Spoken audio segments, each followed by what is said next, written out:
Hello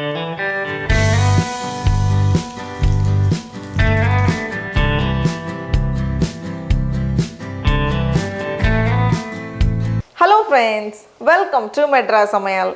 இன்னைக்கு நம்ம மெட்ராஸ் சமையல்ல ரோட்சைட் காளான் சூப் எப்படி பண்றதுன்னு பார்க்கலாம்.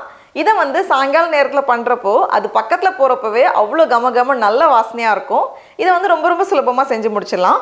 இது பண்றதுக்கு நான் இன்னைக்கு வந்து 250 கிராம் மஷ்ரூம் எடுத்துர்க்கேன். ஃபர்ஸ்ட் வந்து மஷ்ரூமை நம்ம அலசி சுத்தம் பண்ணிடலாம். அதுக்கு வந்து தண்ணியில நல்லா அந்த மேலே வந்து கொஞ்சம் அந்த கருப்பு கலர்ல இருக்கும்ல அதை வந்து நல்லா அலசி வச்சிடலாம். அலசியாச்சு. அதுக்கப்புறமா இது வந்து ஒரு எக்ஸ்ட்ரா ஸ்டெப் தான். இது வந்து நம்ம நல்லா அலசிச்சோன்னா பண்ணணும்னு அவசியம் இல்லை. அப்படி இல்லைன்னா இந்த மஷ்ரூம்க்கு மேலே அந்த தோல் இருக்கும்ல அதையும் நம்ம எடுத்து வச்சிடலாம். இந்த மாதிரி கீழேருந்து நம்ம அப்படியே பிச்சோம் அப்படின்னா ரொம்ப அழகாக உறிஞ்சு வந்துடும்.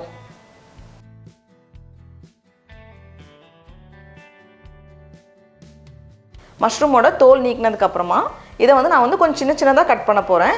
நமக்கு எந்த சைஸ் வேணுமோ அந்த சைஸில் வெட்டிக்கலாம்.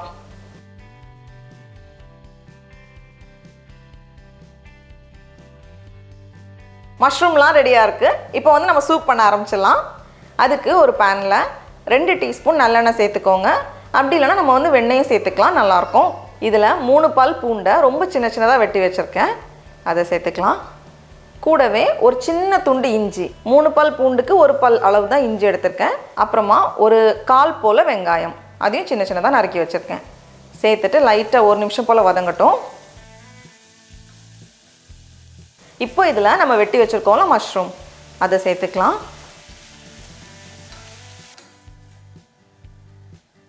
மஷ்ரூம் சேர்த்ததுக்கப்புறமா இதில் வந்து கொஞ்சம் மசாலா சேர்க்கலாம். அப்போ வந்து சூப் வந்து இன்னும் ரொம்ப நல்லாயிருக்கும், நல்லா வாசனையாக நல்லா டேஸ்ட்டாக இருக்கும். 1 டீஸ்பூன் சீரகத்தூள், 1/2 டீஸ்பூன் கரம் மசாலா, கூடவே 1 டீஸ்பூன் மிளகு. இதை வந்து நல்லா இடித்து நம்ம வந்து பவுட்ரு பண்ணி சேர்த்துக்கணும். ஃப்ரெஷ்ஷாக இடித்து சேர்த்தா ரொம்ப நல்லா வாசனையாக இருக்கும். அப்படி இல்லைனா நம்ம கடையில் வாங்கக்கூடிய மிளகு பவுடரையும் நம்ம சேர்த்துக்கலாம். நல்லா இந்த மாதிரி பவுட்ரு பண்ணதுக்கப்புறமா இதுலேருந்து ஒரு பாதி போல் இப்போ சேர்த்துக்கலாம். மீதி வந்து நம்ம கடைசியாக சேர்த்தோம்னா இன்னும் நல்லா வாசனையாக இருக்கும். கடைசியாக தேவையான அளவு உப்பு எல்லாத்தையும் சேர்த்துட்டு மஷ்ரூம் வந்து ஒரு 2-3 நிமிஷம் போல் வதங்கட்டும். அடுத்தது இதில் வந்து நம்ம தண்ணி சேர்க்கலாம். 4லேருந்து 5 கப் தண்ணி சரியாக இருக்கும். நான் வந்து இன்றைக்கி 5 கப் தண்ணி எடுத்திருக்கேன்.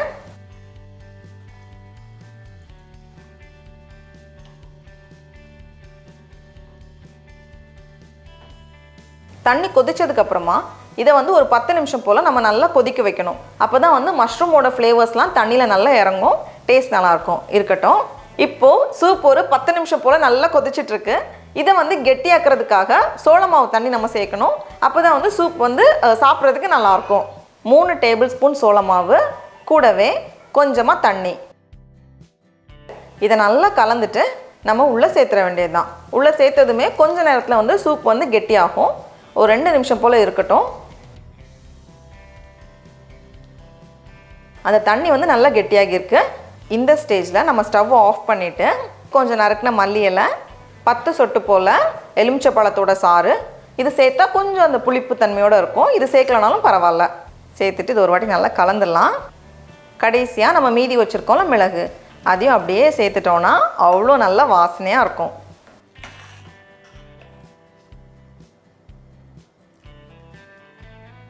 சூப்பை பரிமாறுறதுக்கு முன்னாடி மேலே வந்து சின்னதாக நறுக்குனா கொஞ்சம் வெங்காயம் சேர்த்துக்கோங்க, கொஞ்சமாக மல்லி இலை, மேலே வந்து கொஞ்சம் கார்ன்ஃப்ளேக்ஸ் சேர்த்துருக்கேன்.